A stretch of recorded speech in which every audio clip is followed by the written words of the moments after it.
Hello.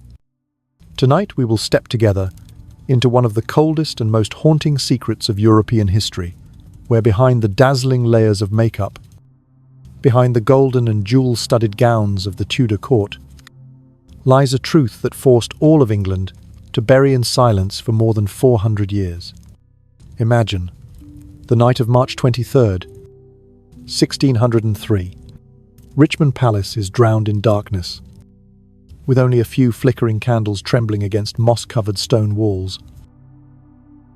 In a closed chamber, three figures silently bend over the body of Queen Elizabeth I, the female monarch who had ruled England for 45 years, turning the country from division into an empire that challenged all of Europe.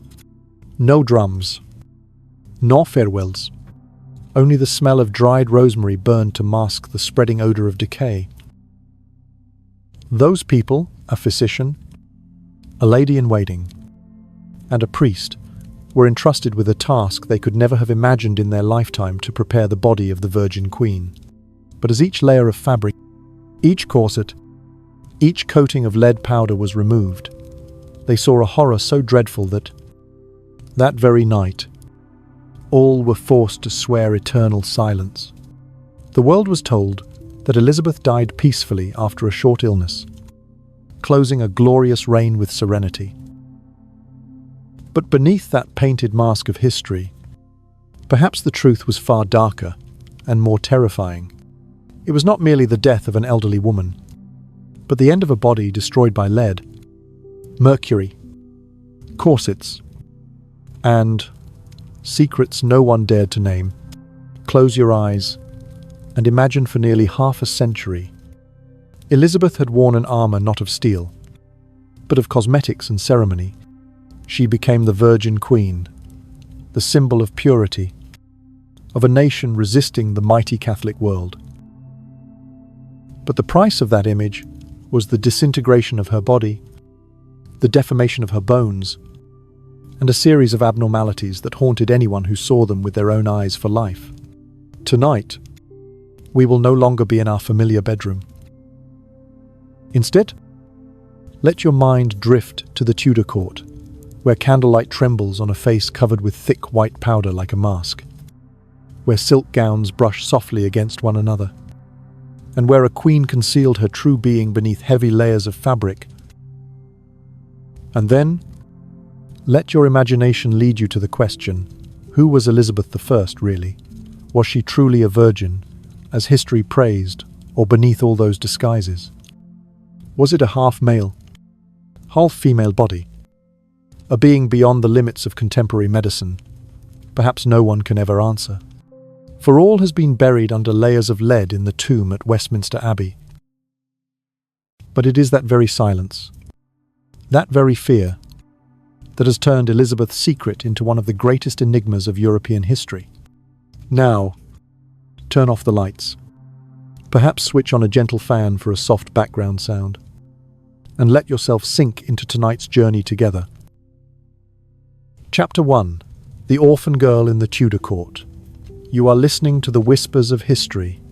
Let your mind drift slowly back to England in the early 16th century, when the skies were still clouded by endless rains, and every corner of the Tudor palace lurked with sinister intrigues.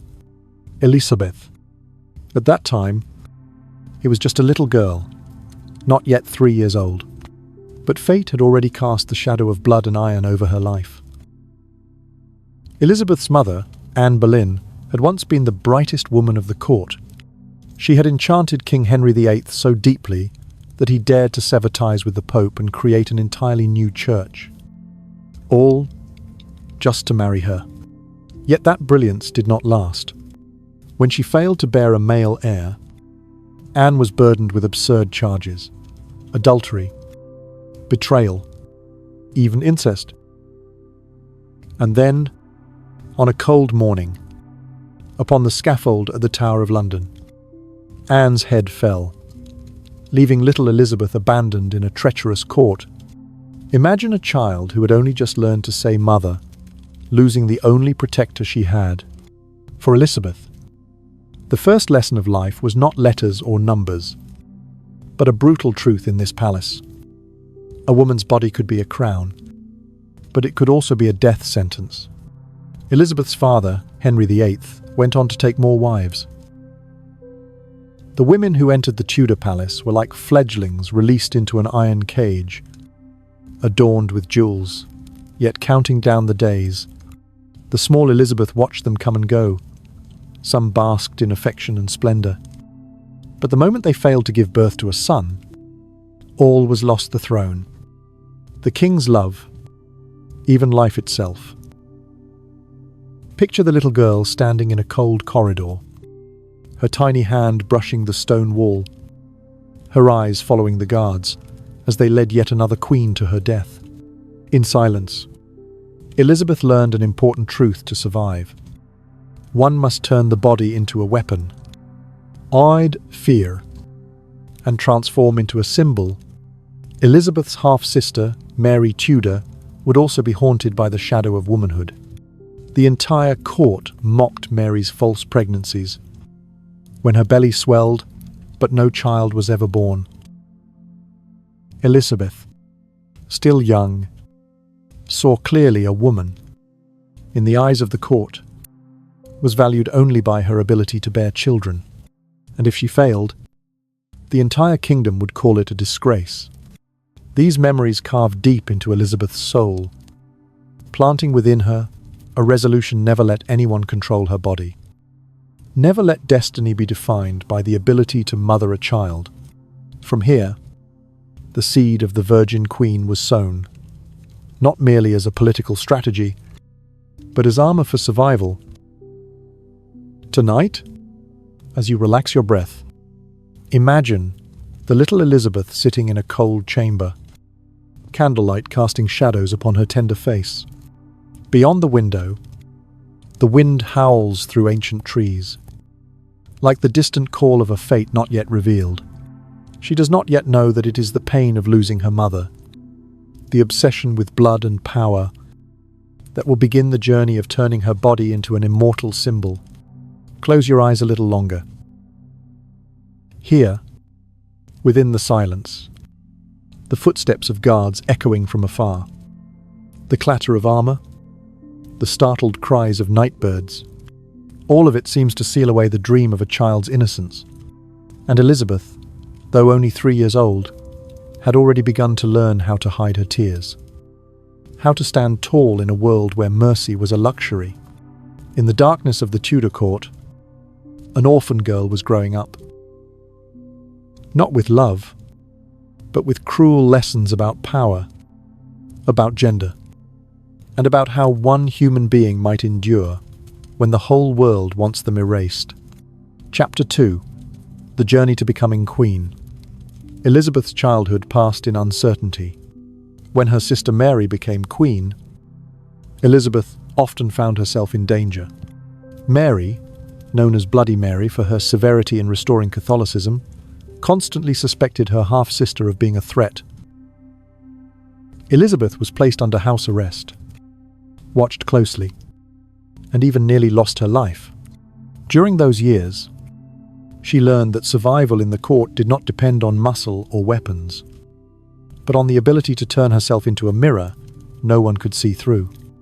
There were nights when the young girl sat alone in a narrow chamber, the candlelight casting her slender shadow on the wall. Outside, the tolling of church bells echoed far, a reminder of the power of faith. Elizabeth knew well if she wanted to survive, she had to create her own faith, not the creed of the church, but the image of herself. And then destiny arrived. In the year 1558, Mary died. Elizabeth, only 25 years old, was brought to the throne. It is said that on the day of her coronation, when the morning light streamed down into Westminster Abbey, Elizabeth appeared in a gown of pure white, a symbol of innocence and chastity. It was not just a colour, but a declaration: I will be the Virgin Queen. I belong to no man. I belong to England. Let your imagination take you to that moment, the choir rising, thousands of eyes fixed upon her, while Elizabeth, with her auburn hair flowing, Her pale yet commanding face ascended each step, her eyes glowing with an uncanny resolve. A child who had once lost her mother, who had lived in fear, now stood at the pinnacle of power. But that power was no gift. It was a crushing burden. England then was threatened from all sides, divided within between Catholics and Protestants, and from without by France and Spain.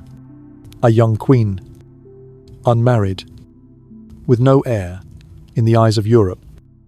She was an easy target. So Elizabeth chose a different path. Instead of marrying to secure her throne, as everyone expected, she turned her singleness into a political weapon.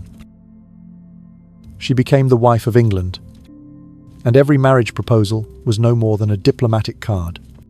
Picture her in audiences with ambassadors, skillfully using charm and words to keep them uncertain. She let the kings of France and Spain believe they might become her husband. Yet it was always a clever game to preserve balance. In this way, Elizabeth kept her crown, her country's independence, and, most importantly, her own freedom. Yet to sustain that image, Elizabeth began a lifelong transformation. She used white lead makeup to create an immutable face, the face of purity. Cold, untouched by time, she tightened her corset to maintain a slender form, a symbol of nobility. Even though it crushed her ribs and organs, with every step, Elizabeth ceased to be merely human. She became a living stage. The entire court, the whole of Europe looked upon her, and she chose to make herself into a symbol none could shatter. But you and I both know, behind every dazzling symbol lies a price. Each layer of lead powder was poison sinking into her blood. Each time the corset was drawn tight, a rib was pressed, a breath shortened.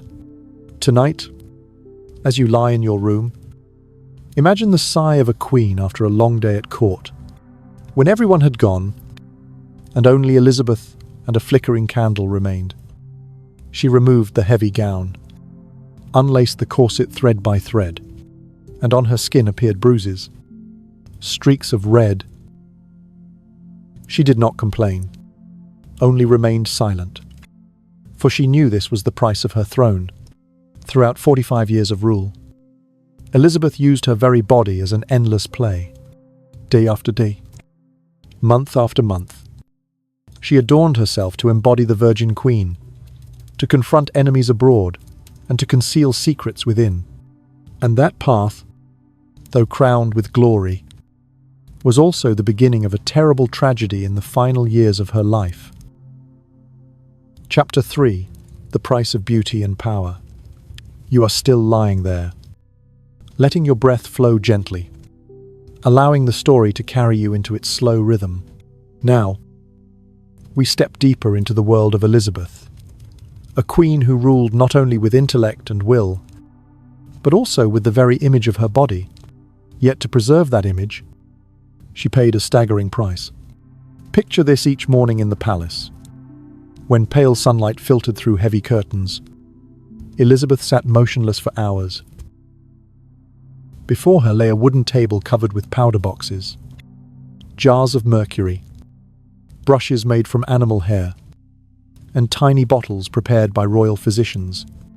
The hands of her ladies-in-waiting carefully pressed onto her face a thick coat of powder.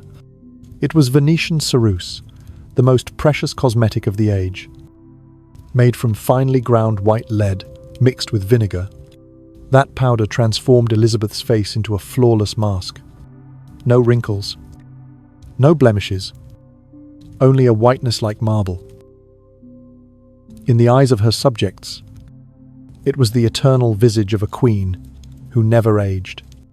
But you know, that very powder, bit by bit, seeped into her skin, into her blood, silently killing her. They say that in the early years of her reign, Elizabeth still shone with radiance. But after just over a decade of using white lead, pitted scars and bluish patches began to appear on her skin. As those wounds spread, she needed even more powder to cover them. Thus began the vicious cycle. The more she used to conceal, the more her body was destroyed. The more her body was destroyed, the more she needed to conceal. Yet cosmetics were not the whole story.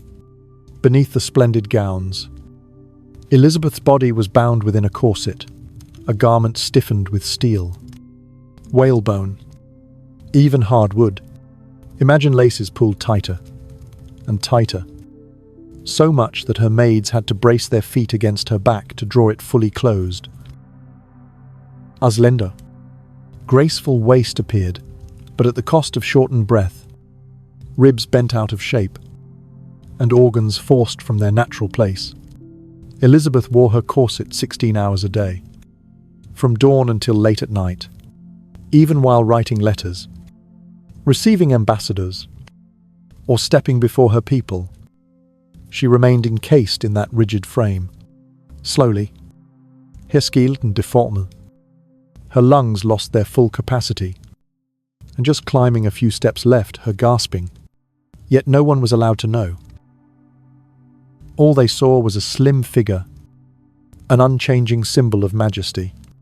The price of power is not always bloodshed on the battlefield, but often the slow destruction within one's own body. Elizabeth knew this well, and she accepted it, for she understood that her image was the very weapon that allowed her to rule. Tonight, as you lie still and listen, imagine a small scene in the palace servants, silently pulling the corset strings, the faint creak of leather and steel, while Elizabeth, her face unmoved, rested a slender hand on the chair, her back straight. She had grown so accustomed to pain that it became part of her flesh. Not only that, to make her eyes shine brighter, Elizabeth used drops of belladonna, a liquid that dilated the pupils. Yet belladonna was poison, slowly weakening her sight. To cover blemishes and scars, she turned to mercury, which numbed her nerves and clouded her memory. Every beauty remedy, every secret of youth, was a dagger turned inward against her own body. More and more, Elizabeth depended on the stage she had built. Public appearances became elaborate performances. She sat still for 4 hours to be dressed in gowns, adorned with jewels, crowned with wigs, and powdered. When she appeared, she kept just enough distance for her subjects to see splendor, but never close enough to glimpse the wounds beneath. And still, the signs of decline crept through. A smile revealed teeth that had fallen out.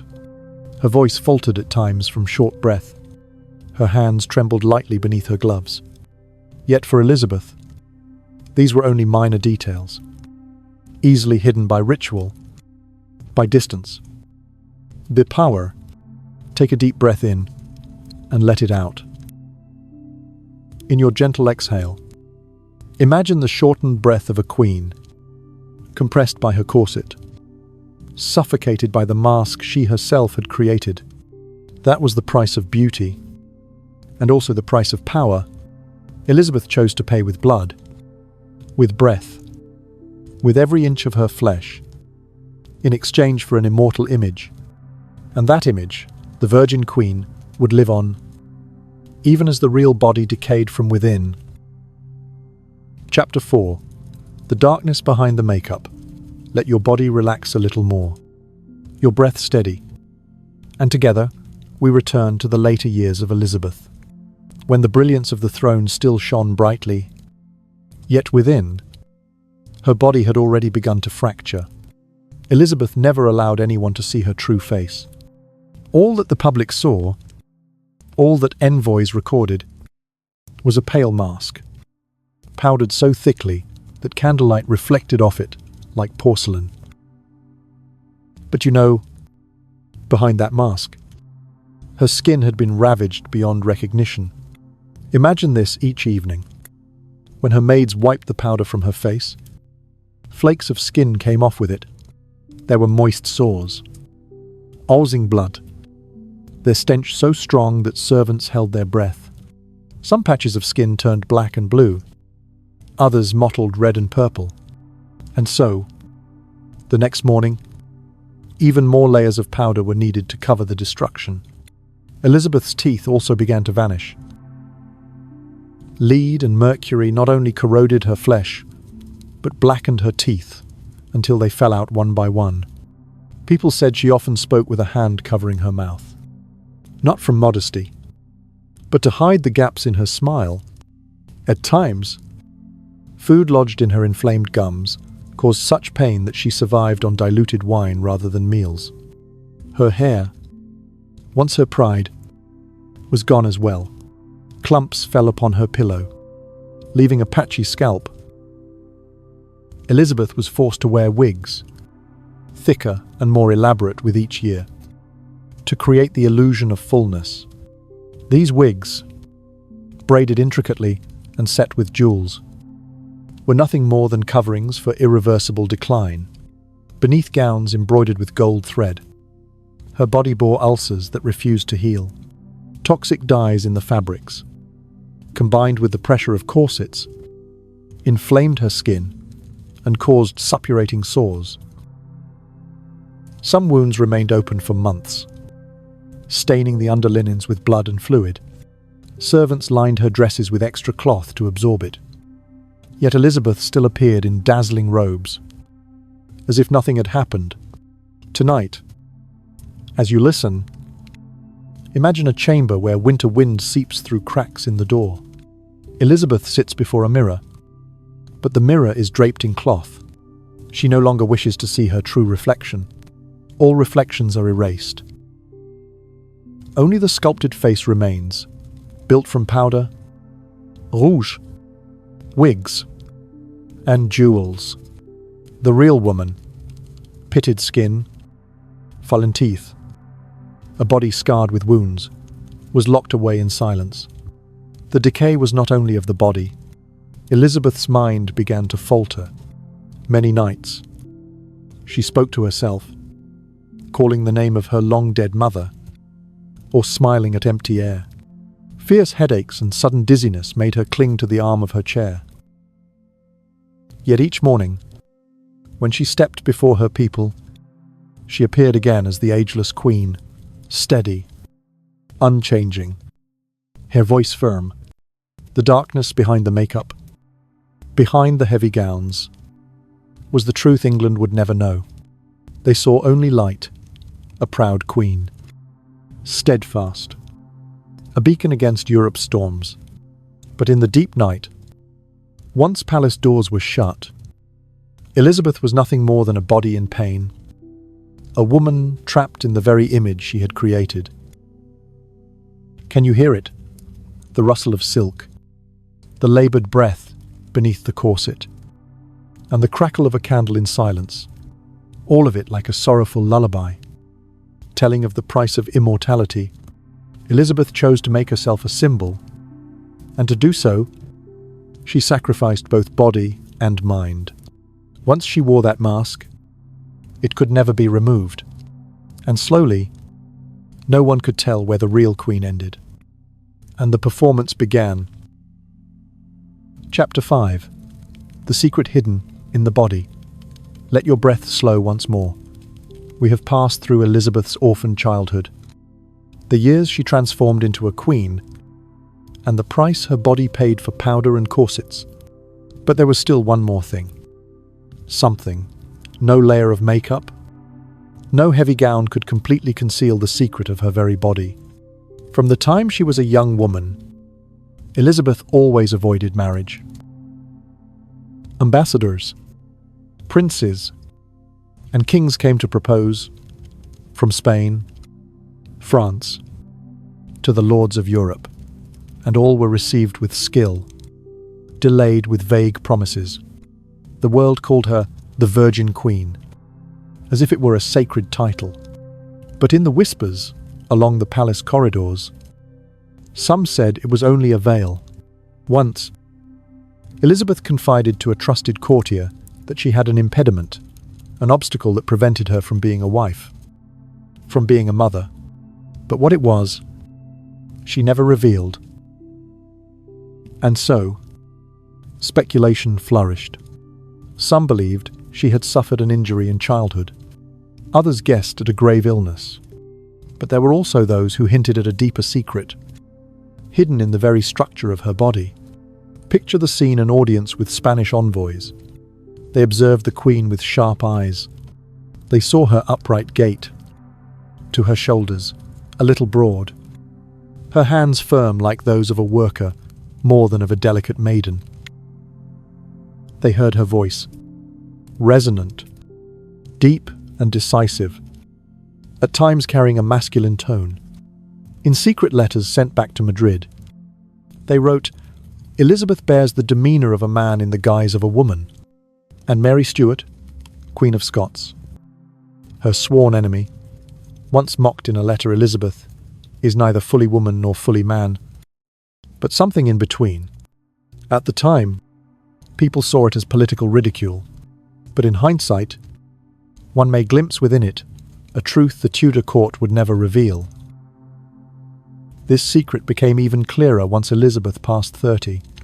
That was when the pressure of marriage weighed heavier than ever. Parliament pressed her constantly to choose a husband, to bear an heir and secure the dynasty's future. But Elizabeth refused. She declared, "I am already married to my kingdom." And thus, the image of the Virgin was built as a perfect solution, concealing the truth while transforming it into political weaponry. Close your eyes and imagine beneath gowns weighing dozens of kilograms, beneath corset strings pulled tight. Elizabeth's body may have borne signs of abnormalities no outsider ever saw. Perhaps an ambiguity in gender, perhaps a congenital defect, or a medical condition that her age could not explain. Later fragments of evidence even suggested her body carried traits of both man and woman, a secret that could never be revealed in Tudor society, bound by prejudice. And you know, perhaps that very secret was why Elizabeth chose the path of solitude. For once she married, the truth would be exposed on the wedding night. And then, not only her honour, but the crown itself would collapse. Tonight, let your mind imagine Elizabeth sitting alone in her chamber, candlelight flickering upon her weary face. She held a pen and wrote verses, lines filled with hidden meaning. "I am not what you think you see. Beneath the crown and finery lies something forever concealed." This was no mere metaphor, but perhaps her most private confession. In silence, Elizabeth learned to turn imperfection into strength. She held the throne. She upheld the image of the Virgin Queen. Yet at the same time, she became a prisoner within her own body. A body that could never be revealed, never truly loved, forever covered by powder, by cloth, by ritual. That secret hidden in her body, whether a congenital disorder, a defect, or simply a scar from childhood, shaped the fate of an entire nation. It made Elizabeth a queen without husband, without child, yet immortal in history. Chapter 6. The Years of Decline. Her body grew more and more deformed. The splendid gowns now had to be sewn with hidden panels to cover an abnormally swollen belly, perhaps a tumour, perhaps organs displaced after decades of corset tightening. The tailor, drenched in sweat, stitched layer upon layer. Yet outside, the public saw only a noble figure, unshaken. But the truth became harder to conceal. Ulcer spread across her legs, oozing foul fluid, so strong that herbs had to be burned constantly to mask the stench. At times, blood soaked through her white stockings, leaving crimson stains, forcing her attendants to change clothes midway through ceremonies. Beneath the golden garments, Elizabeth's body was slowly rotting while still alive. To hide her weakness, the Tudor court devised a plan, a stand-in. When Elizabeth was too frail to appear, a lady-in-waiting with a similar appearance would don the royal robes, the wig, and from a distance, wave to the people, No one was allowed near. From 10 meters away, who could tell the difference between truth and disguise? Close your eyes and imagine a grand ceremony at Whitehall Palace. Drums and trumpets resound. Foreign envoys line up in waiting. The crimson velvet curtain parts, and the Queen appears. A cloak embroidered with gold thread, a brilliant wig, a porcelain white face, all bow in reverence. But if you stepped closer, you might see that those eyes were not Elizabeth's, but those of a trembling young woman beneath a costume too heavy, playing the role of the Virgin Queen. In reality, Elizabeth may have been lying in a dark chamber, wheezing, her legs swollen, her hands trembling with spasms. Yet the image, the mask of the Queen, had to endure at any cost. In those years, Elizabeth no longer looked into mirrors. She ordered every mirror in the palace removed. Instead, her maids gave her only a small, cloudy hand mirror, enough to adjust her wig, but never clear enough to reveal the truth. She lived upon a stage of illusion, where the audience saw only brilliance, while darkness was locked behind the curtain. Tonight, as you hear these words, imagine an old woman, once the force that shook all of Europe, now sitting silently by a window. Outside, the moonlight falls upon the palace gardens, branches rustling in the wind. Inside, the Queen lifts a hand to her chest, where a lump beats with its own rhythm, painful like another living thing. She closes her eyes and whispers to herself, "I must stand firm. I cannot let them see me fall." In these years of decline, Elizabeth was no longer merely human. She was a monument, cracked, on the verge of collapse, yet still propped up by ceremony, by makeup, by secrecy. And this was how she passed through the final decade of her life, a decade of silent decay. Hidden behind the splendor of the throne. Chapter 7: Death and the Horrifying Examination. March 1603. Richmond Palace lay in a chill atmosphere. Candles flickered, and thick smoke of burning herbs filled the air to mask the stench from the Queen's festering sores. Elizabeth was now only a shadow, gaunt, her eyes sunken, her legs swollen, her breath heavy and laboured. Servants told that for many nights she stood motionless for hours, refusing to lie down. She believed that if she closed her eyes, death would come at once. And then, on the night of March 23rd, that belief could no longer save her. Around midnight, Elizabeth began to convulse. Her whole body trembled violently. Her mouth foamed with blood. Physicians and courtiers at her side looked at one another in despair. A seizure, lasting nearly an hour, made all think she was gone. But then, in a brief moment of clarity, Elizabeth whispered, "I am chained with an iron collar about my neck. All has changed for me now." And after that, her final breath faded. At dawn on March 24th, 1603. Picture that scene in the dim chamber. Servants kneeling, no one daring to speak. The Queen, who had ruled England for 45 years, now lay still. But instead of peace, her corpse radiated a haunting terror beyond words. Immediately, 3 were appointed to prepare the body: physician Richard Manningham, Lady Helena Snakenborg, and an unnamed priest.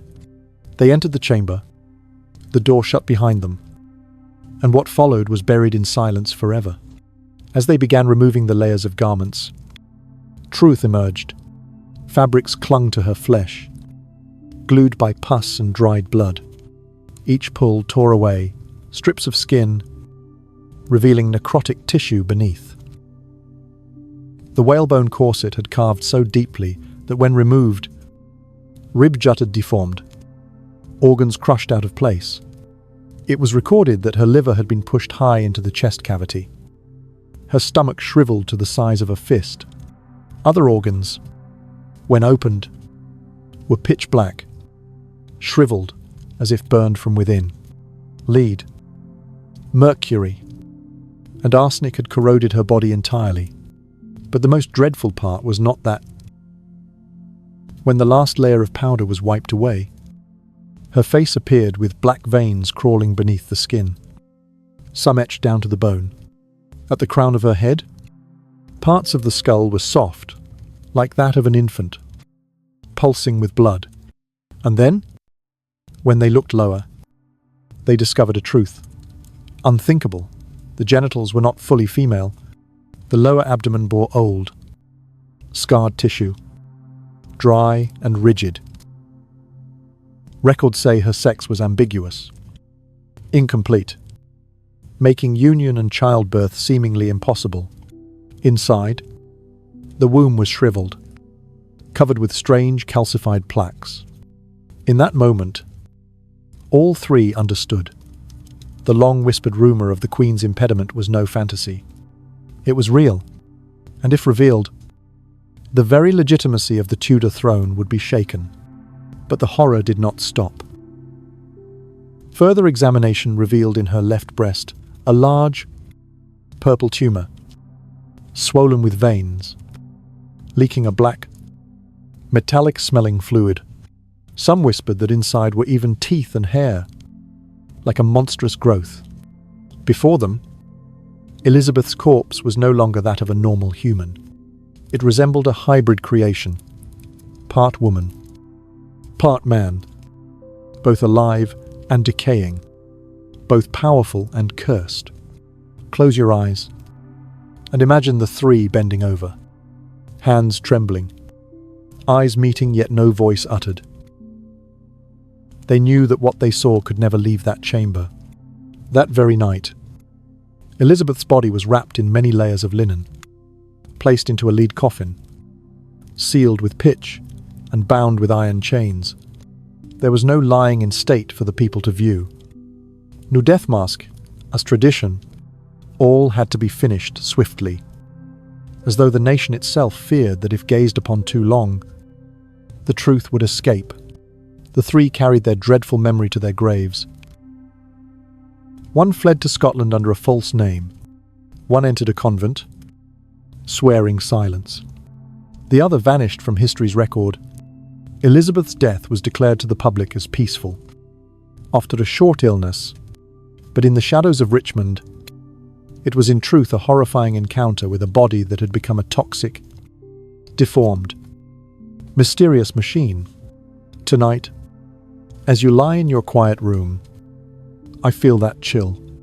A queen who turned her life into a stage, and when the velvet curtain fell, what remained on her body was a naked truth, so unbearable that history itself chose to bury it.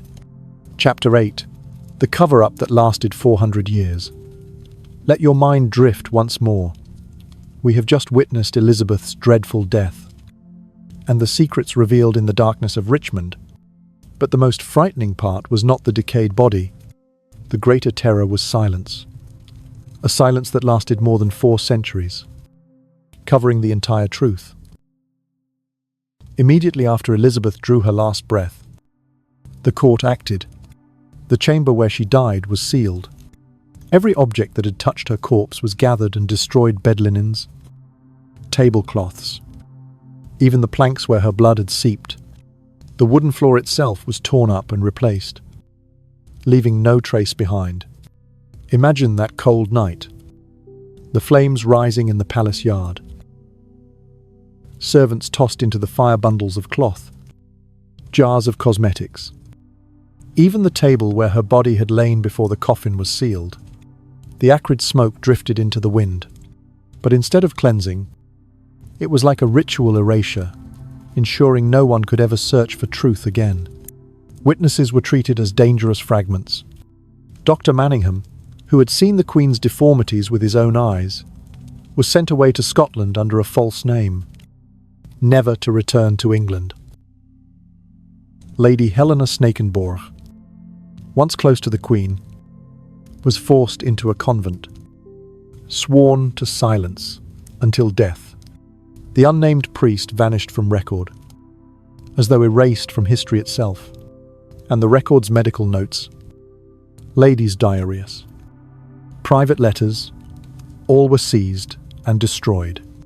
In the archives of the Tudor court, a strange void appeared, a queen who reigned 45 years, yet almost no medical documentation remains.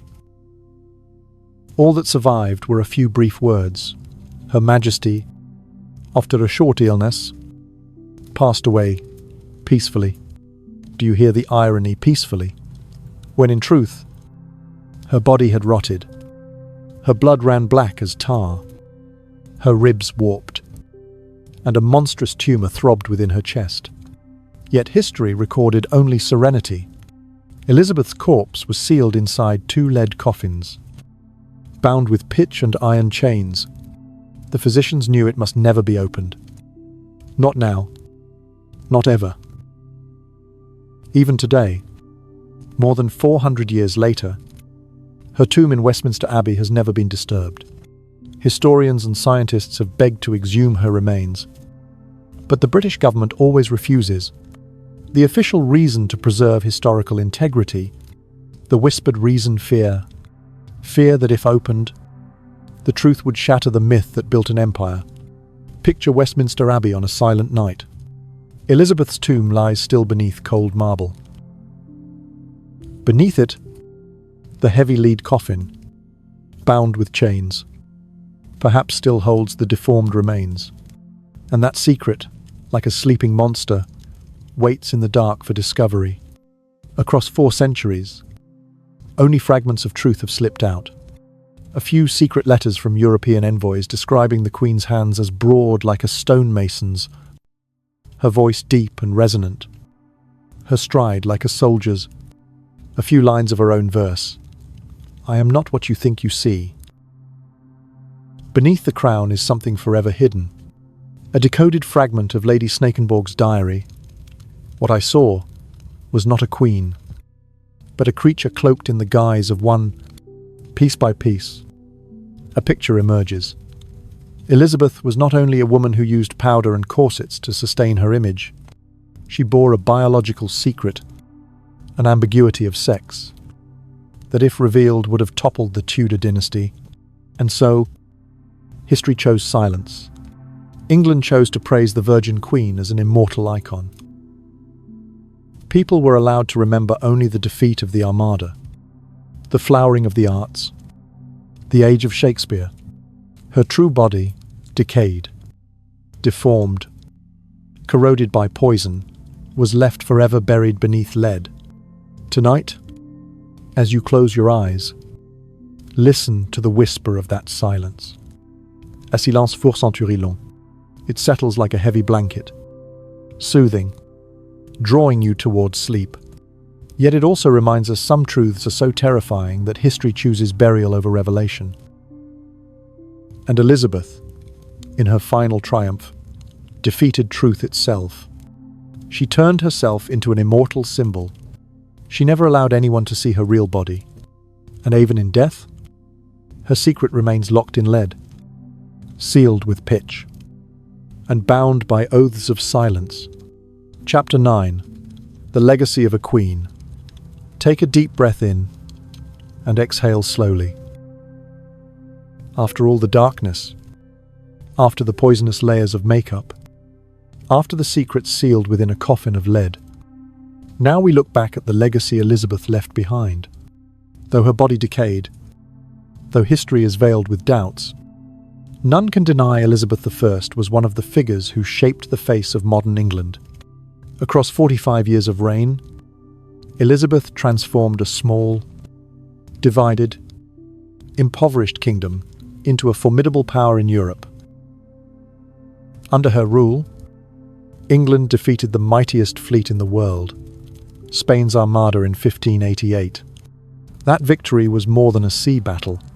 It was a declaration that England had entered a new era, the era of oceans, commerce, and, in time, Empire. Picture its sailing ships bearing the red cross of St. George, billowing with wind, cutting through waves, crossing the Atlantic, reaching the Indian Ocean.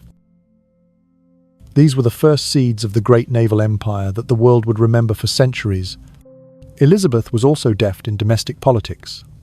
She maintained a balance between Catholicism and Protestantism, sparing her country the kind of religious civil war that ravaged France and Germany. She crafted her image as a shared symbol, so that all subjects, despite differences in faith, could look to her and see a united England. But perhaps her brightest legacy lay not on the battlefield or the throne, but in culture. Under Elizabeth, the arts flourished. It was the age of Shakespeare, Marlowe, the immortal plays, and the verses still alive today. They call that era the Elizabethan Age, a golden age of literature, theatre, music, and architecture. Tonight, as you close your eyes, let your imagination wander into a London playhouse of the 16th century. Crowds pressed together, their eyes alight, as Shakespeare's Hamlet spoke. To be, or not to be, all that brilliance, that cultural foundation, was nourished and safeguarded by Elizabeth's patronage, and above all, she left behind an immortal image, though her real body was buried with deformities and secrets. In the memory of her people, she remains the Virgin Queen, the woman who chose her nation over a husband, who became the emblem of endurance and sovereignty. Perhaps that was Elizabeth's final victory. She lost her battle with time, with poison, with her own flesh. But she won her battle with history. For today, when we speak her name, we remember not only sores, missing teeth, or a sealed coffin of lead. We remember a golden age, a queen who turned personal tragedy into the strength of a nation. Take another deep breath and release it slowly. Remember this: Elizabeth lived her whole life behind the mask of power. Yet that very mask left a legacy that cannot fade, an England reaching outward to the world, a radiant culture, and a symbol of sheer will. And tonight, in your sleep, if you glimpse a woman in a white gown, holding a scepter, her eyes blazing through the mist, smile, for that is Elizabeth, both tragedy and legacy, a queen whose body's truth may forever be hidden, but whose legacy echoes through the ages. Chapter 10. Elizabeth through the eyes of Europe. Close your eyes and imagine in the eyes of the English people. Elizabeth always appeared as a goddess. They saw her from afar, seated on her throne, her pale, flawless face glowing under the shimmer of jewels. In the imagination of her subjects, she was Gloriana, the pure, immortal queen, the very embodiment of England. But in the eyes of foreign envoys, the picture was entirely different. Those who had the chance to come close, to observe carefully, left behind striking accounts. A Spanish envoy wrote, "The Queen's hands are broad like those of a stonemason, her fingers firm, not delicate like a woman's." A French diplomat noted, "She walks with the stride of a soldier, her shoulders broad, her steps long, her voice resounding like a man's." These records were not written to praise, but to report to European courts about the rival they faced. In the eyes of diplomacy, Elizabeth was no longer the goddess of light beloved by her people, but a political figure of flesh and bone, marked with unmistakable masculine traits, impossible to fully hide beneath powder. Do you see the contrast? On one side, the carefully curated image for her people to revere, for her nation to believe in. On the other, the practical, cold descriptions for opponents to assess, for foreign courts to scheme against. This very opposition shows how successful Elizabeth was in turning herself into a political creation. Her image was not reality, but a stage crafted with precision. Every layer of powder, every gown, every speech, all carefully arranged to etch the Virgin Queen into the minds of the English. Yet for those who looked closer, who stood nearer, they saw another person, rougher, exhausted, carrying a secret too dangerous to name. Tonight, as you let your body relax, allow your mind to drift with this contrast. Outwardly, Elizabeth was the shining moon, the beacon guiding her nation. But within, she was also a human being, with calloused hands, a heavy stride, a hoarse voice. Perhaps it was this very distance between image and reality that shaped the greatest tragedy of her life, a woman who lived her whole existence in a role, until no one could say where truth ended and performance began. Chapter 11. Legend and Truth. Close your eyes and let your mind drift to a small English village, Bisley. Here, a tale has been whispered for centuries, sending chills whenever it is told the legend of the Bisley boy. They say that when Elizabeth was a child, she was once sent to Bisley to escape an outbreak of plague. But there, the young princess suddenly died. The court, terrified of King Henry VIII's wrath, the notoriously cruel father, hastily found a boy resembling Elizabeth to replace her. From then on, that boy, hidden beneath gowns and jewels, grew up, learned to play the role of a woman, and ultimately became the Queen of England. Of course, most modern historians dismiss this story as groundless. Yet pause a moment and ask, why has the legend survived for so long, never erased? Perhaps because in the scattered records and persistent rumours, there are too many hints of doubt. Elizabeth's body bore masculine traits. Her voice was deep and resonant. Her gait, steady like a soldier's. Her hands, rough and firm. And above all, she never married, never bore children. These elements, whether by accident or design, gave the Bisley boy legend fertile soil in which to grow. Do you see? Sometimes society needs legend to explain what cannot be understood, because truth is too hard to accept. If Elizabeth was truly a woman with congenital deformities, unable to be wife or mother, how could people of that age endure it? But if they believed she was a substitute, a mysterious figure in disguise, then it was both horrifying and, in the logic of myth, reasonable. And so, the Bisley boy story became a fragment passed through generations. It did not need to be true. It only needed to possibly be true. It lived on because of the void history left, the silence deliberately maintained by the Tudor court, the sealed lead coffin, the vanished records. Notice how legend and truth always walked together.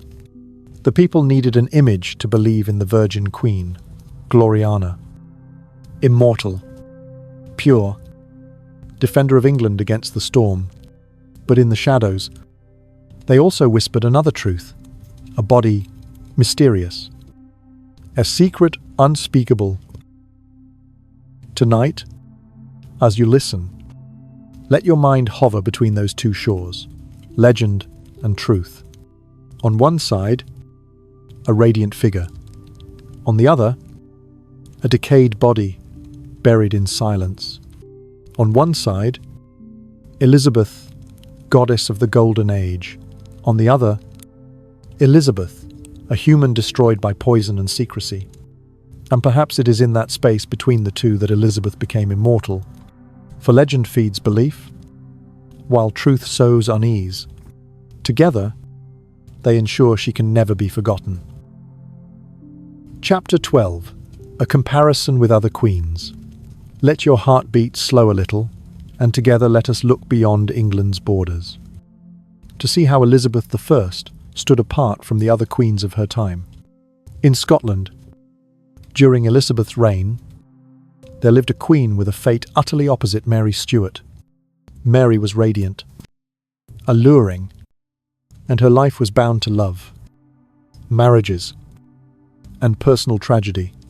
She married, divorced, remarried, and was finally betrayed by her own kin. Mary was stripped of her crown, imprisoned for nearly 20 years, and ended beneath the cold blade at Fotheringhay. Mary was the embodiment of a real woman. She loved, she hated, she desired, and she fell under the weight of destiny. Elizabeth, her sworn rival, chose another path. She renounced marriage, renounced love, to keep her throne.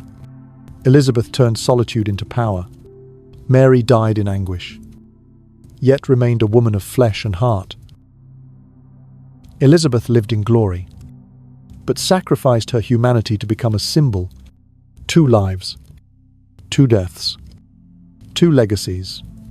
One the tragedy of a person, the other the tragedy of a myth.